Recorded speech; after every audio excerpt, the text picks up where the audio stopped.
ఎందుకంటే పూర్ణం చేయాలనే తపనతో నేను వాచిపోవడం మానేశాను. నాకు సమయం తెలియలేదు. అమ్మవారిని అర్చించుకోవడం పూర్ణం అవ్వాలి కదా మిగిలిన వాటన్నిటికంటే.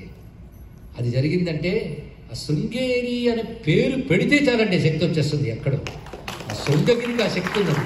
ఆదిశంకర భగవత్పాల్ వారు తపస్సు చేసి అంతకుముందు ఋష్యశృంగులు వారు తపస్సు చేసిన చోటు ఇది అని తెలుసుకుని తన వెంట సర్వజ్ఞపీఠమైన కాశ్మీర దేశం నుంచి వచ్చిన సరస్వతీ దేవి నువ్వు ఎక్కడ ఆగి వెనక్కి చూస్తే అక్కడ ఉండిపోతానని చెప్తే ఇక్కడ వెనక్కి చూశాడు.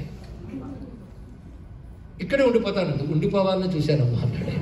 ఈ చోటు చాలా బాగుంది తల్లి అని చెప్పి తాను చెక్కతో అక్కడ అమ్మవారిని చందనపు చెక్కతో అమ్మవారి విగ్రహం శిల్పించి శ్రీచక్రం తన చేత్తో రాసిపెట్టాడు ఆదిశంకర భగవత్పాల్ వారు. అలాంటి భవ్యపీఠం. దాని తర్వాత సురేశ్వరాచార్యాదులు క్రమంగా వచ్చారు.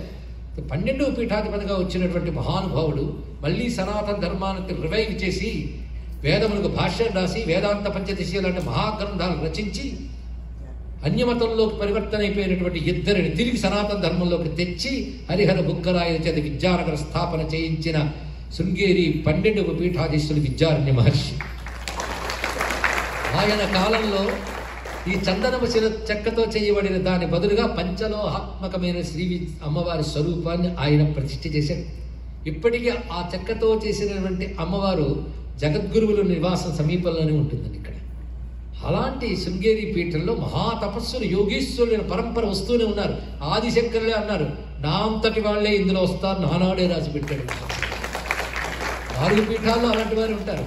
అలాంటి వారు శృంగేరి పీఠంలో ఉన్నారు. ఎన్ని పీఠాలైనా ఉంటాయి కానీ శృంగేరి ఆద్య గురుపీఠంగా ప్రకాశిస్తున్నటువంటిది. ఆ అమ్మవారికి అంత కటాక్షం లభించిందంటే నా వాళ్ళందరూ ఈ దేశానికి వచ్చారు కనుక ఈ దేశంలో కూడా 4 దిక్కులో ఉండి కాపాడతారని చెప్పి 4 దిక్కుల్లో 4 పీఠాలు ఉన్నాయి. అందులో ఇక్కడ మన కోసం డెట్రాయిట్లో ఈ పీఠం జగద్గురువుల అనుగ్రహంతో స్థాపించబడింది. అడుగు పెడుతూనే శక్తి తరంగాలు ఎలా వ్యాపిస్తున్నాయో అందరికీ తెలుసు. ఇందులో ప్రవేశించి నమస్కరించిన వారికి అభిష్టాలు సిద్ధింపజేసే మహాశక్తి నిత్య కైంకర్యాల వల్ల ఈ జగద్గురు అనుగ్రహం వల్ల అక్కడ ప్రతిష్ఠితమైంది.